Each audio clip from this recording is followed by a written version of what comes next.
함께 예배드리는 모든 성도님들께서 말씀 충만하시고 성령 충만하시길 주님의 이름으로 축원합니다. 오늘 본문의 표제어는 다윗의 인도자를 따라 부르는 노래입니다. 배경은 전해지지 않지만 전쟁, 그 중에서도 사무엘하 10장의 암몬 아람 연합군과의 전쟁을 배경으로 여기는 견해가 있고, 또 한편으로는 전쟁이 아니라 오베네돔의 집에서 언약궤를 예루살렘으로 옮겨올 때를 배경으로 여기는 견해도 있습니다. 또한 오늘 본문은 해석이 어렵다는 평을 듣는 시편이기도 한데, 어려운 이유 중에 하나는 성경 전체에서 오늘 본문에서만 유일하게 사용되는 단어가 15개가 있기 때문인 것이죠. 성경 해석을 보면 같은 이 단어가 얼마나 중요한지 알려면 그 단어가 얼마나 많이 사용되었는지, 그리고 그 단어가 얼마나 반복되었는지, 그리고 다른 성경에서는 다른 성경의 다른 곳에서는 어떻게 인용되었는지, 사용되었는지, 그런 것들을 문맥과 맥락과 용례들을 살펴보는 게 대단히 중요하거든요. 그런데 다른 곳에서는 찾아볼 수 없는 단어가 15개가 있으니까 이 시편을 해석하는데 많은 어려움이 있는 거예요. 그 외에도 하나님의 성호가 이례적일 정도로 매우 다양하게 사용되고 있고, 또 다양한 이미지들을 사용하기 때문에 해석하는데 어려움이 따르는 것이죠.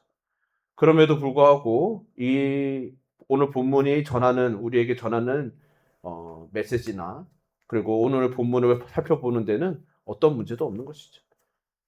한편 이 시편의 주제는 명확한데, 출애굽 후 시내산에서 시작해서 예루살렘에게 이르기는 언약궤의 행진입니다.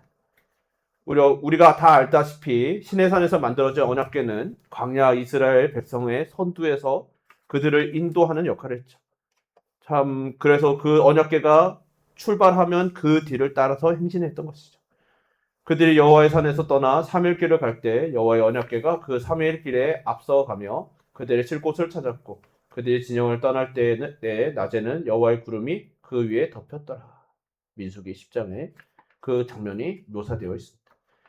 말하자면 언약궤의 존재는 하나님의 임재와 인도하심의 상징일 뿐만 아니라 그 자체로 하나님의 실제를 보여주는 것이었죠.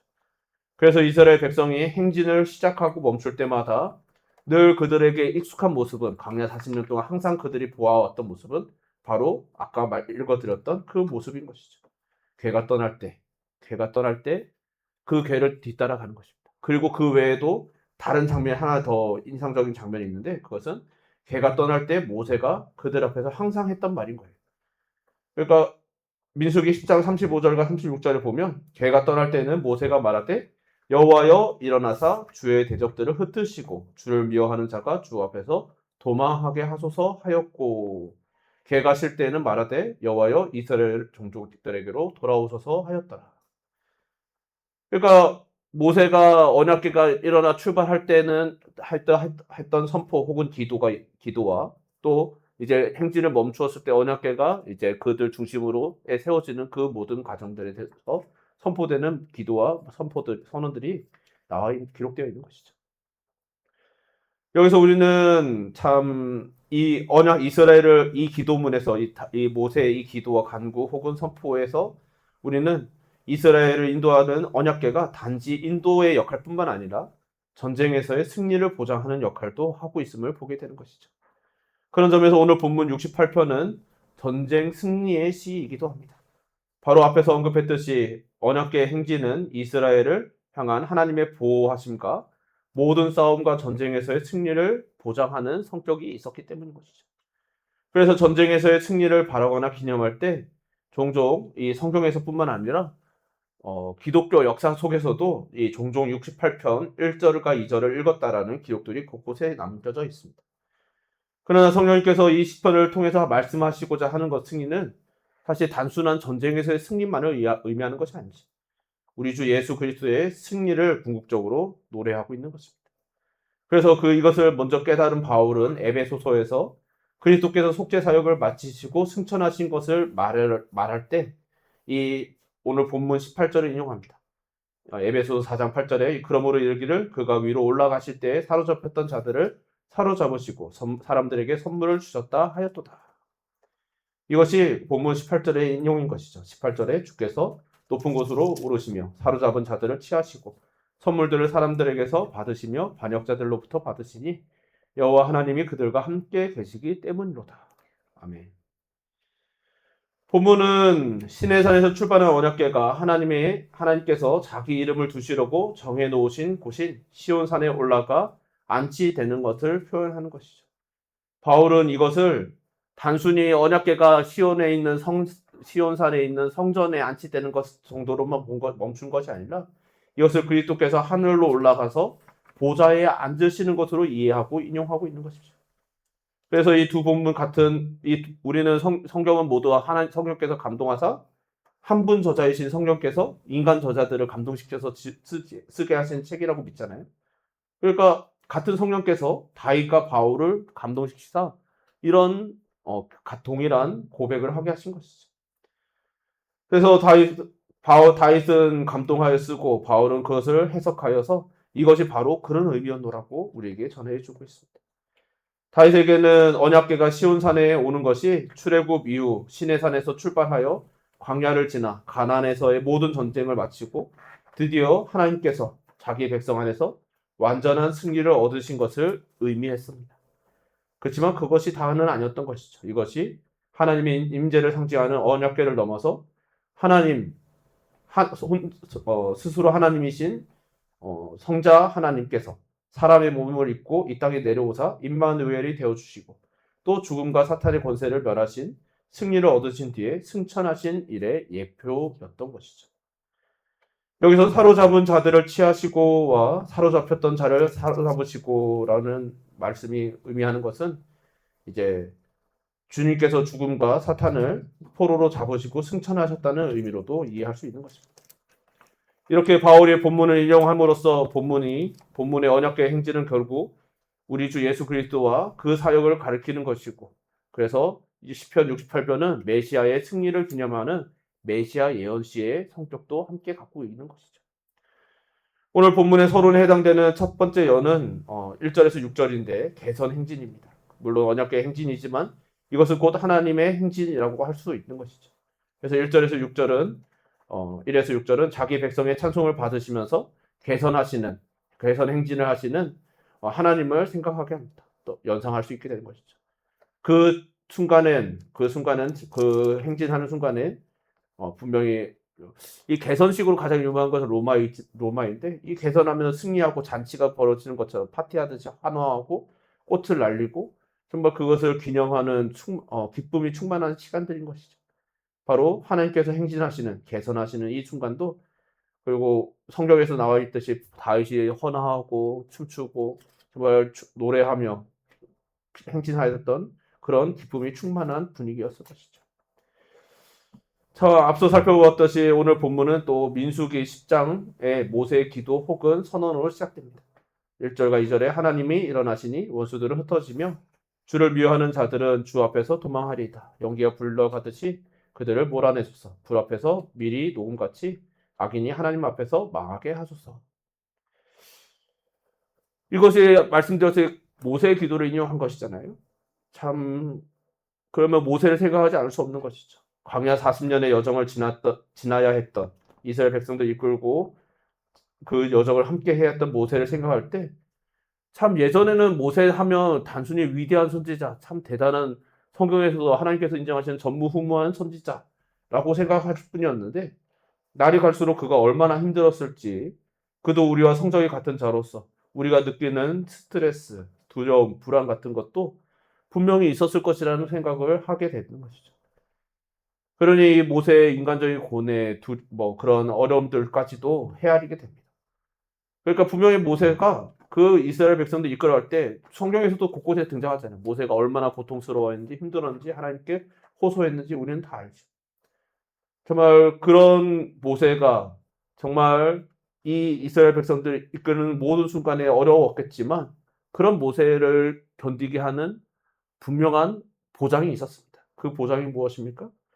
하나님께서는 언약궤가 앞서 행함으로써 친히 그 백성을 인도하시고 보호하시고 이기게 하시겠다는 것이었죠. 그래서 모세는 이 선포를 할 때, 이 구절을 행진할 때마다 크게 외쳤던 것이죠. 그럼으로써 하나님께 그 모든 것을 맡겨드리는 기도이기도 했던 것입니다.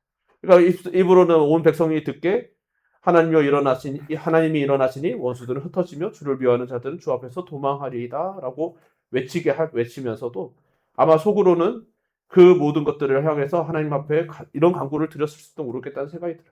주님 약속해 주셨잖아요. 책임져 주세요. 분명히 이 모든 것을 외칠 때마다 길이 순탄하지는 않았을 것이기 때문이죠. 그래도 고난을 당할 때 막막하여 눈앞이 캄캄해지는 순간에 정말 하나님께서 언약궤에 앞서 가지만 혹여나 하나님께서 정말 진노하실까, 정말 이전에 성경에도 등장하듯이 하나님께서 이스라엘 백성을 버리실까, 그런 두려움이 없지는 않았을 것이죠. 그런 모든 순간에 하나님께 간구하는 마음도 분명히 있었을 것 같습니다. 오늘 본문은 다윗의 시이지만 그가 모세의 기도와 선포를 인용하고 연상되는 표현을 볼 때 다윗도 어쩌면 그런 마음을 헤아리며 노래했을지도 모르는 것이죠. 왜냐하면 우리는 다윗의 행위를 알기 때문입니다. 실제 다윗은 정말 우리 모두에게 승리의 왕이고 영광스러운 왕이고 정말 역사 속에서는 되게 의견이 분분했던 적도 있지만 오늘날의 새로운 여러 가지 고고학적인 발견들을 통해서 다윗의 실존조차 옛날에 의심을 받았거든요. 불과 얼마 전까지만 해도. 근데 새로운 고고학적인 발굴 그런 것들을 통해서 다윗의 실존 자체는 인정이 되고 있어요. 그러니까 그 다윗이 정말 실존이고 그 다윗이 정말 그 지역에서 패권을 어느 정도 차지했던 그런 것들이 어느 정도씩 드러나고 있는데 그런 대단한 왕인데 이스라엘 역사에도 기록되고 오늘날 전 세계적으로도 다윗이라는 사람이 얼마나 대단한 왕이었는지 안 믿는 사람들도 알 정도의 유명한 왕이잖아요. 그런데 실제 성경 말씀을 보면 다윗이 어떻습니까? 자신만만해서 나는 언제나 승리할 수 있어. 나는 하나님을부터 떠나지 않을 거야. 라고 이런 자신만만하고 항상 성공하기만 하는 사람은 아니었음을 우리는 아는 것이죠. 그도 때로는 넘어지고 때로는 교만하고 때로는 여러 가지 실수하고 넘어지는 일들이 있었죠. 근데 다만 비록 넘어진 적은 있어도 그가 일평생 하나님을 의지한 겸손한 승리의 왕이었다는 것을 우리는 아는 것입니다. 그는 많은 전쟁을 경험했습니다. 그래서 2절에 보면 원수들이 흩어지고 도망하는 것을 연기가 불려가듯이 또는 불 앞에서 그러니까 밀랍이 녹음같이 되게 해달라고 기도하는 것을 보는 것이죠. 이것을 다윗이 기도하는 것은 그 모세가 앞서 기도한 거잖아요. 먼저 모세가 기도하면서 이것을 광야 40년 동안 이스라엘 백성들이 모세와 이스라엘 백성들이 함께 이 모든 것을 경험했습니다. 그리고 다윗도 그것을 그의 일생 속에서 경험한 것이죠. 언약궤 인도를 받는 이스라엘 백성은 훈련된 군사가 아니었고 조직력도 정말 당시의 제국들, 특별히 그들이 떠나왔던 애국과 비교하면 정말 보잘것없는 초라한 조직력을 가진 나라잖아요. 그런 심지어 나라조차 아니었던 때인 것이죠. 그러니 그들을 그럼에도 불구하고 그들의 초라함과 정말 그런 부족함에도 불구하고 그들을 이길 수 있는 민족과 나라가 없었습니다. 그러니까 그들은 하나님께서 우리를 위해 일어나시면 이런 일이 일어나는구나라는 것을 40년 동안 경험할 수 있었던 거예요. 또 다윗도 이것을 동일하게 경험한 것이죠. 수많은 전쟁, 정말 때로는 이길 수 없을 것만 같았던 그 순간에도 하나님의 은혜 가운데 승리하는 경험을 하였고 정말 역전되는 경험을 하였고 그 고백을 오늘 본문에 담아내고 싶었던 것이죠. 다윗에게 그것은 이스라엘 그 모세 때로부터 이어져 내려오는 이스라엘의 한결같은 신앙 고백이었음을 자신 또한 동일하게 고백하며 하나님께 동일한 고백 기도를 통하여 선포를 통하여 아뢰고 있는 것입니다. 그래서 3절과 4절에서 이스라엘 백성은 하나님께 외쳐 찬송을 돌리게 되는 것이죠. 의인은 기뻐하여 하나님 앞에서 뛰놀며 기뻐하고 즐거워할지어다. 하나님께 노래하며 그의 이름을 찬양하라. 하늘을 타고 광야에 행하시던 일을 위하여 대로를 수축하라. 그의 이름은 여호와이시니 그의 앞에서 뛰놀지어다. 만약 하나님께서 일어나셔서 우리를 위해 싸우시고 우리에게 승리를 주시는 것을 삶 속에서 경험하고 살아간다면 찬송하지 않을 사람이 없는 것이죠. 3절과 4절이 보여주는 찬송은 기쁨과 즐거움 그리고 춤추는 찬송인 것입니다. 대로를 수축하라라는 것은 언약궤가 나아갈 길, 결국 궁극적으로 하나님께서 가실 길을 건설하라는 것이죠. 그렇다면 하나님께서 일어나셔서 자기 백성 앞에서 행진하시면 어떤 일이 일어나는가가 5절과 6절인 것이죠. 그의 거룩한 처소에 계신 하나님은 고아의 아버지시며 과부의 재판장이시라. 하나님이 고독한 자들은 가족과 함께 살게 하시며 갇힌 자들은 이끌어내서 형통하게 하시느니라. 오직 거역하는 자들의 거처는 메마른 땅이로다. 아멘. 하나님께서 행진하시는 곳, 승리하시는 곳마다 하나님의 이름이 거룩히 여김을 받으시게 되고 또 하나님의 나라가 이루어지며 하나님의 뜻이 이루어집니다. 하나님의 은혜와 자비가 드러나고 하나님의 모든 성품이 실현되는 것이죠. 그래서 그 실현되는 것이 구체적으로 하나님은 고아의 아버지시며 과거의 재판장이시라는 것이죠. 여러분, 이것이 현대인들에게는 조금 특별히 한국인들에게는 조금 이제 우리 정서와 다른 부분이 있는데 이 고아에게 가장 제일 필요한 존재는 아버지인 것이죠. 왜냐하면 고대 근동의 문화권에서 아버지라는 존재는 아버지가 있어야만 보호자가 있는 거예요. 그러니까 이 고아뿐만 아니라 뒤에 이어지는 가부 또한 마찬가지인데 고아와 가부가 사회적 약자가 되는 것은 그들에게 아버지와 남편이 없기 때문입니다. 왜냐하면 아버지와 남편이 있어야만 모든 법적인 권리를 누릴 수 있는 사회였어요. 그러니까 자신의 목소리를 내줄 사람, 자신이 어려움을 처했을 때, 공고했을 때, 혹은 법적으로 어떤 보호가 필요한 순간에 그 보호를 제공해 줄 수 있는 존재가 없는 서재에 놓이는 자들이 바로 고아와 가부들인 거예요. 그러니까 그들에게 아버지가 되어주시고 또 가부에게는 재판장이 되어주신다는 것은 그들에게 필요한 모든 법적인 권리를 대신 해줄 수 있는 대언자가 되어주시고 그들에게 보호자가 되어주시고 후견인이 되어주신다라는 하나님의 인자하신 성품을 드러내는 것이죠. 그래서 그리고 또 이어지는 고독한 자들, 갇힌 자들, 그리고 보호를 받을 수 없고 그리고 거역하는 자들이 등장하는데 고독한 자들에게는 가족을 주시고 갇힌 자들에게는 자유와 형통을 주시겠다고 하십니다. 그러나 하나님을 거역하는 자들에게는 메마른 땅이 주어진다는 것이죠. 그들은 메마른 땅을 거처로 삼게 됩니다. 사회적 약자들에 대한 하나님의 태도와 행동은 어떠한 모함도 없이 분명하게 드러나는 것이죠. 이것이 하나님의 나라가 임하기를 기도하는 성도들의 삶의 자리에서 나타나야 하는 태도인 것이죠. 그래서 참 교회들이 드러나가는 것보다 참 세상 사람들은 인정하고 싶어 하지 않겠지만 이런 사회적 약자를 돌보는 일들이 외면되지 않는 것이죠.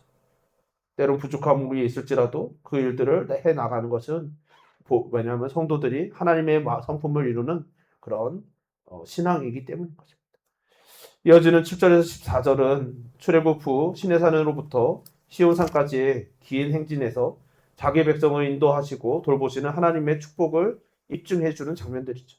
7절은 광야에서의 행진을, 8절은 하나님께서 시내산에 강림하셨을 때 산이 진동하던 모습들을 회상하는 것입니다. 또 9절에서 흡족한 비를 보내사 주의 기업이 곰핍할 때라는 말은 크게 두 가지로 해석이 되는데 이 비를 문자적인 비라고 보는 입장과 또 만나로 보는 입장이에요. 문자적인 비라면 이것은 주의 기업은 가나안 땅을 의미하는 것이죠. 또 근데 이 비가 상징적인 의미로서 하나님께서 비처럼 내려주신 만나를 의미한다면 여기서의 기업은 하나님의 백성인 이스라엘이 됩니다. 근데 어떻게 해석하든지 사실 본문의 의미는 분명한 것이죠. 하나님께서는 자기 백성을 책임져 주신다는 것이죠. 10절은 주의 회중을 그 가운데 살게 하셨나이다. 하나님이여 주께서 가난한 자를 위하여 주의 은택을 준비하셨나이다. 라고 말씀합니다. 이 10절이 참 오늘 본문에서 난해한 구절 중에 하나인데 학자들마다 해석이 분분합니다. 먼저 주의 회중을 그 가운데 살게 하셨나이다 라고 할 때 여기서 회중이 누구인지를 가지고 많은 논쟁들이 있는 것이죠. 이 회중이라는 단어가 문자적으로는 살아있는 피조물을 포괄하는 단어인데 보통 이 단어가 사용되는 것은 보통 동물들을 지칭해요. 그러니까 동물들을 표현할 때 동물들을 지칭할 때 이 원어가 사용되었습니다. 그런데 그렇다고 해서 사람들에게 사용되지 않았느냐 하면 간혹 사람들에게 사용된 경우도 있습니다. 그러니까 항상 한결같이 동물들에게만 사용되었다면 여기서 해중이 동물들을 의미하고 결국 동물들로 대표되는 하나님의 피조물이라고만 해석할 수 있는데 그리고 그렇게 해석할 때 또 어떤 성경학자들은 그래서 이 해중은 메추라기일 것이다라고 해석하기도 하거든요. 근데 이것이 사람을 지칭하는 경우도 있기 때문에 이 부분에 대해서 해석이 어려운 것이죠. 근데 그렇지만은 어떻게 해석하든지 간에 본문의 큰 틀에서의 의미는 변함이 없습니다. 하나님께서 자기 백성을 위해 안전한 거처를 제공하셨다는 것이죠. 놀라운 것은 언약궤의 행진과 함께 하나님께서 주시는 승리가 얼마나 대단했던지 11절 이하의 여인들의 무리가 그 은혜를 누린다고 하는 것이죠. 주께서 말씀을 주시니 소식을 공포하는 여자들은 큰 무리라. 주께서 말씀을 주시니라는 말은 천둥 소리로 적을 달아나게 하신 것이라든지 혹은 전진하라는 명령을 내리신 것이든지 아니면 승리의 노래를 부르게 하신 것이든지 여인의 무리가 이 기쁨을 누린다라는 의미이죠. 근데 이것은 우리에게 대표적인 장면이 이제 미리암의 찬양과 그 춤인 것이죠. 출애굽기 15장에 보면 홍해를 건넌 후 90대의 미리암이 여인들과 함께 기쁨의 찬송과 춤을 추며 하나님을 찬양하였던 것을 우리는 회상할 수 있는 것입니다. 또 12절에 여러 군데의 왕들이 도망하니 집에 있던 여자들도 탈취물을 나눈도다라고 기록하셨습니다. 여기 도망하는 여러 군대의 왕들은 가나안의 왕들을 뜻하는 것으로 보통 여겨집니다. 그렇게 12절은 가나안 정복 전쟁을 묘사하는 것을 보는 것이죠. 그리고 이어지는 13절도 난의 구절에 해당되는데 사실 시작에 보면 너희가 양 우리에 누울 때에는 여기서 이 양 우리가 여러 가지 해석이 분분합니다. 우리 한글 성경들은 역본을 막론하고 양 우리라고 동일하게 번역하고 있어요. 그런데 이 단어가 70년 역에서는 아궁이 사이라고 번역합니다. 그리고 어떤 학자들은 이 표현이 지파들의 경계나 짐들 사이를 의미한다라고 해석하기도 하는 거예요. 그리고 이어지는 표현 중에서 날개를 은으로 입히고 그 깃을 황금으로 입힌 부이둘기라는 표현이 대체 무엇을 의미하는지 확실하지 않습니다. 그래서 이것을 가지고도 다양한 해석이 있는데 이에 대한 여러 해석이 있고 다 논란의 소지는 있지만 그래도 그 중에서도 가장 많이 인정받는 해석은 하나님께서 주신 승리로 전쟁이 끝난 후 전리품을 누린다는 의미로 보는 것이 가장 많은 지지를 받고 있습니다. 그러니까 근데 무엇이든 그 어떤 여러 가지 해석을 우리가 적용하든지 간에 분명한 것은 하나님께서 우리에게 주신 기쁨을 누린다는 것은 분명하다는 것이죠. 또 14절은 원수인 왕들이 하나님 앞에서 흩어지는 모습을 그리고 있죠. 살몬의 눈이 날림 같도다라고 하는 것입니다. 여기서 살몬은 세겜에서 가까운 북쪽에 있는 산인데 캄캄하고 어둡다는 뜻을 가지고 있습니다. 그러니까 왕들이 흩어졌을 때 그 시체들이 누워있는 모습이 검은 산에 눈이 흩날려 붙은 것처럼 보인다라는 뜻으로 여겨지는 것이죠. 15절에 바산의 산은 하나님의 산이며 바산의 산은 높은 산이로다라고 하는데 여기서 하나님의 산이라는 해석이 그러니까 이 하나님의 산이라는 표현이 원어로 보면은 엘로힘의 산이라는 것이죠. 하나님이 엘로힘이잖아요. 근데 이 엘로힘이 우리는 당연히 하나님으로 생각하고 하나님으로 번역하였지만 또 이 히브리 문법상에서 이 엘로힘이 최상급으로 사용되기도 하는 거예요. 그렇게 만약에 하면 이것은 하나님의 산이 아니라 가장 뛰어난 산, 가장 높은 산, 가장 강한 산이라고도 번역할 수 있는 것이죠. 그래서 실제로 영어 성경들 중에는 이런 해석을 따르는 역본들이 여럿 있습니다. 그래서 이렇게 높은 바산의 산에 비하면 그러니까 이 바산의 산을 최상급으로 표현할 때 그것은 분명히 이어지는 시온산에 대조되는 표현인 거예요. 그러니까 이 바산의 산에 비하면 시온산은 사실 언덕 수준이라고 할 만큼 차이가 납니다.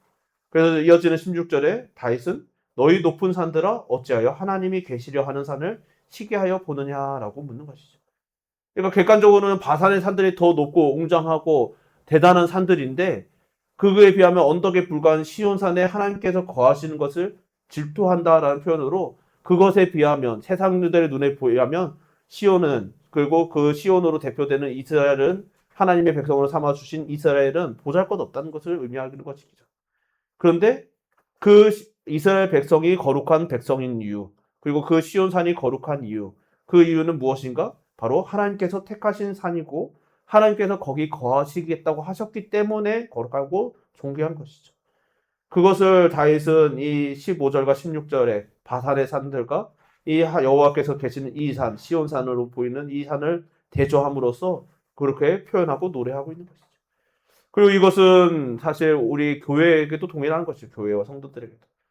우리 교회와 성도가 거룩한 이유는 또 우리가 존귀한 이유는 우리가 특별한 능력을 가지고 무슨 일을 많이 할 수 있어서가 아닌 것이죠. 우리에게 하나님께서 우리를 선택하시고 우리 중에 거하시겠다고 약속하셨기 때문에 거시기 때문에, 임재하셨기 때문에 우리는 거룩한 성도인 것이죠. 그러니까 오늘 본문의 시온산을 포함해서 성도와 교회의 가치는 언제나 하나님께서 거기에 거하시는지, 즉 임재하셨는지 여부로 결정되는 것입니다. 간절히 바라기는 이 자리는 저와 여러분 우리 모두에게 항상 하나님의 임재가 충만한 은혜가 있으시기를 주님의 이름으로 축원합니다. 17절에 하나님의 병거는 천천히요 만만이라 주께서 그 중에 계심이 시내산 성소에 계심 같도다. 이제 17절에서 다윗은 하나님의 언약궤가 시온산에 오르는 모습을 마치 전쟁에서 왕의 군대가 행진하는 것처럼 묘사하는 것이죠. 시내산에 강림하셨을 때 그 산이 진동했던 것처럼 이제 지금 시온산이 그렇게 하나님의 오르심으로 말미암아 진동한다고 느끼고 있습니다. 그리고 끝으로 18절에서 언약궤가 시온산에 안치되는 것을 주께서 높은 곳으로 오르신다. 마치 왕자의 높은 왕자의 좌정하시는 것처럼 하나님께서 그곳에 오르시는 것을 표현한다고 표현하고 있는 것이죠. 전쟁에서 승리한 왕으로서 반역자들, 원수들로부터 전리품을 취하시듯 선물을 받으십니다. 바울은 성령의 영감으로 언약궤의 시온산 안치가 바로 우리 주 예수 그리스도의 승천의 모형이라고 앞서도 나누었듯이 에베소서 4장에서 고백한 것이죠. 그리고 우리 주님께서는 십자가에서 승리하시고 하늘 보좌에 앉으셨다라고 우리는 고백하고 있는 것이죠. 모든 능력과 권세를 가지신 그리스도께서 지금도 온 세상을 다스리고 계신다라고 그리고 다스리시는 것을 우리는 고백하는 것이고 그렇기 때문에 그러하신 그리스도로 말미암아 성도들은 평안과 만족과 기쁨을 누릴 수 있고 누려야만 하는 것이죠. 물론 참 여전히 우리는 우리의 삶은 영화에 이르지 못했기 때문에 혹은 천국에 완전히 이르지 못했기 때문에 여전히 이 땅에서 육신을 가지고 살아가야 하죠. 그래서 싸움이 있고 전쟁이 있는 것이죠. 물질적인 궁핍, 건강의 문제, 그리고 상실의 문제, 관계의 문제 등 이런저런 문제들로 인해 항상 인생이 버겁게 느껴지는 순간들이 있습니다. 그러나 1절에서 말씀하시듯 하나님께서 일어나시면 이런 일들은 다 흩어지고 도망할 수밖에 없는 문제들인 것이죠. 그러니까 항상 우리 성도들의 모든 기도는 그래서 하나님께서 일어나시면, 하나님께서 오시면, 하나님께서 우리에게 임재하시면, 하나님께서 우리와 함께 하시면이라는 모든 전제를 가지고 기도하게 되는 것이죠. 간절히 바라기는 이 자리에 있는 저와 여러분 우리 모두가 정말 하늘과 땅의 모든 권세를 아버지께로부터 받으신 그리스도께서 지금 여러분과 저의 삶, 우리 모두의 삶, 그리고 또 우리의 주변과 온 세상의 모든 것들을 주관하시며 다스리고 계심을 그 통치하심을 주권을 믿으심으로써 늘 평강하시기를 주님의 이름으로 축원합니다. 정말 우리가 이것이 바로 우리가 이 땅에서 누려야 되는 또 강구해야 되는 소망해야 되는 것들인 것이죠. 참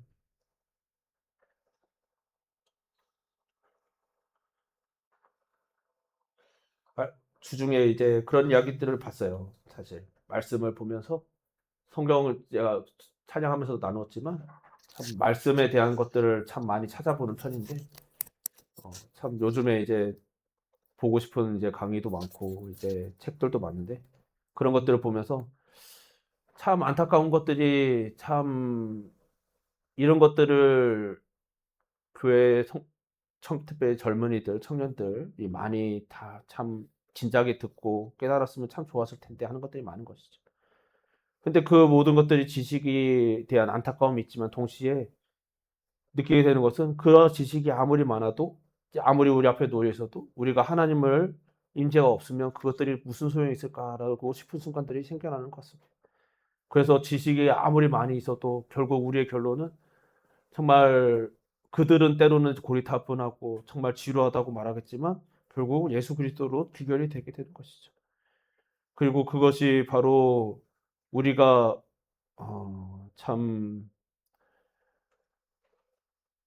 우리가 하나님 앞에서 믿음을 지키는 이유인 것이죠. 사랑하는 성도 여러분, 우리가 가난하고 약하고 별 볼 일 없을 때 세상은 참 그거를 약점이라고 말하는 것 같아요.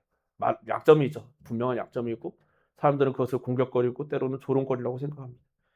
그리고 심지어 성도인 우리들도 스스로 그렇게 여기는 순간들이 분명히 있어요. 그리고 그런 모든 것을 우리들만 그런 것이 아니라 다윗을 포함하여 많은 믿음에 앞서간 자들, 그러니까 믿음의 선배들의 신앙의 유산을 통해서 그들도 동일하게 아파하고 괴로워하고 고통스러워했음을 우리는 봅니다.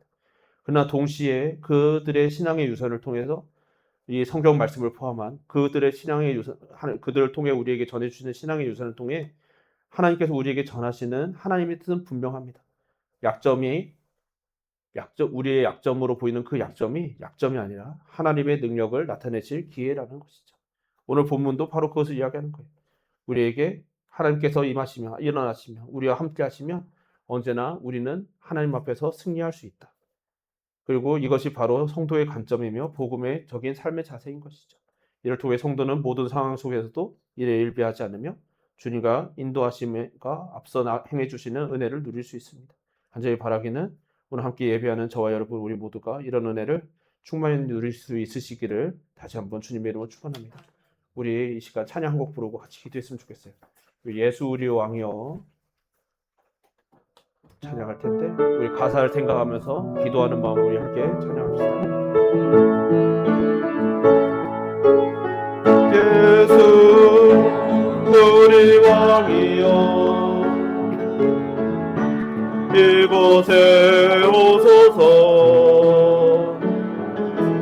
보좌로 주여 임하사 찬양을 받아 주소서 주님을 찬양하오니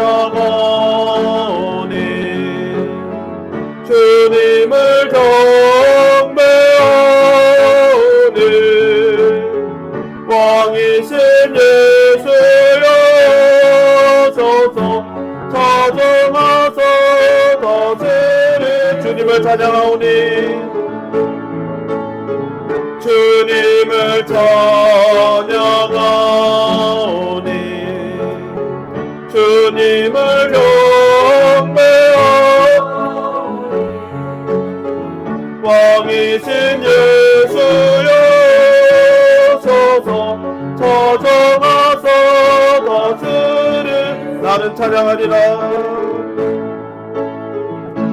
나는 찬양하리라 주님 그 이름 찬양 예수 크신 주 이름 나 찬양하리라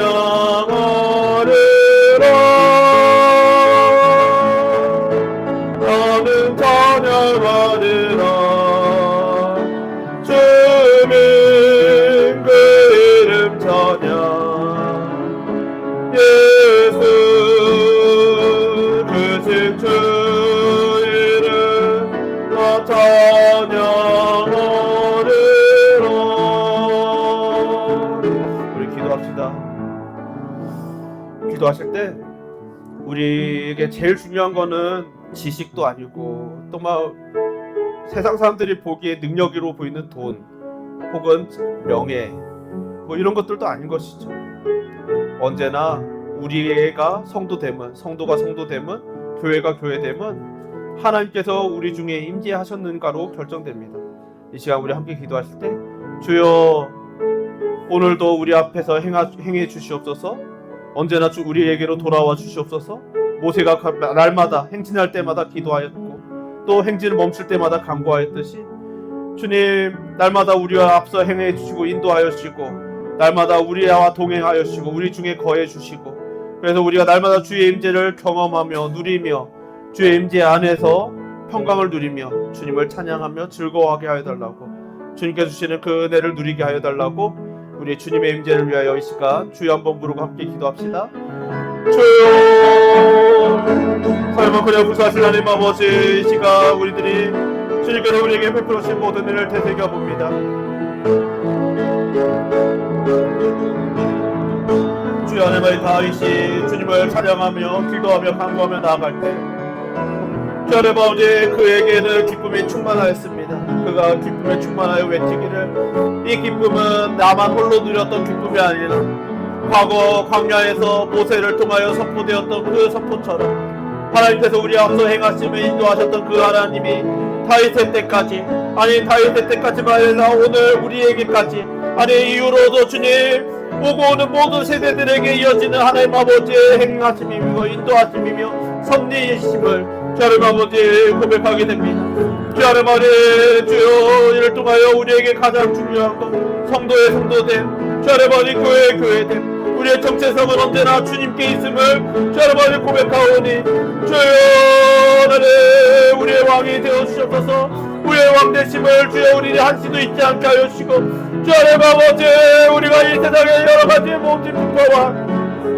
어려움들 우리의 처한 상황들 환경들 들려오는 소리 주 하나님 여러가지 이유로 우리의 마음이 요동칠지라도 주 하나님 아버지 우리의 눈을 항상 다시 주님을 향하게 하시고 우리의 기도 주님을 향하게 하시고 주님께서 우리에게 들려주시는 그 모든 말씀 주여 우리에게 알려주시는 그 모든 기회 주 하나님 아버지 주여 주님의 말씀을 깨달아 알고 듣고 주 하나님의 변화되어 날마다 주의 임재를 사모하며 주님을 찬양하며 주님께서 우리에게 임재하시기를 이 임재를 거두지 않으시기를 주 하나님 아버지 떠나가지 않으시기를 날마다 사모하며 갈망하며 주 하나님 아버지 주님을 향하여 주여 기도하며 또 하나님 아버지 그 임재를 누리며 기뻐하며 주 하나님 아버지 또 하나님 아버지 소망하며 영원토록 주님 앞에서 이 믿음의 고백을 나누며 날아가는 성도되게 하여 주셔서 은혜가 풍성하신 하나님 아버지 오늘도 저희에게 은혜를 더하사 주의 말씀을 더하여 주심에 감사드립니다. 하나님 다윗이 주님께 받은 그 모든 은혜를 노래하고 정말 그 하나님께서 함께하여 주심에 찬양할 때 주님께 주신 그 승리를 노래할 때 자신 홀로 누린 승리가 아니라 나만 특별하게 누린 승리가 아니라 이 승리는 저 광야 때 모세와 함께 행진하시던 하나님께서 그때 모세와 그 이스라엘 백성들에게 보여주셨던 그 모든 인도와 승리 그 임재를 지금 자신까지도 누리고 있노라고 고백하였고 이제 다윗뿐만 아니라 오늘 이 자리에 있는 우리들도 누리고 있음을 고백하고 있으며 더 나아가 오고 오는 모든 세대 주님께서 우리에게 허락하신 그 모든 세대가 함께 누리고 있는 믿음임을 고백합니다. 간절히 바라기는 이 고백을 잊지 않는 성도 되게 하여 주옵소서. 날마다 주의 임재를 갈망하며 주님께서 우리와 함께 하시니 주님께서 우리와 이를 위하여 일어나시면 우리가 갈 길을 잃지 않고 갈 길을 알고 갈 바를 알고 마땅히 그 길로 행하게 될 것임을 믿게 하여 주시고 또 반드시 승리하여 믿음으로 주님 앞에서 헌화하며 기뻐할 것임을 노래하게 하시고 그로 인하여 우리가 마침내 여호와의 나라 여호와의 존전 정말 하나님 나라에 도착하는 성도 될 것임을 우리의 신앙의 경주가 완주될 것임을 흔들리지 않는 믿음으로 믿는 성도 되게 하여 주옵소서. 우리의 모든 믿음을 통하여 역사하시는 하나님께 감사드리오며 예수님 이름으로 기도드립니다. 아멘.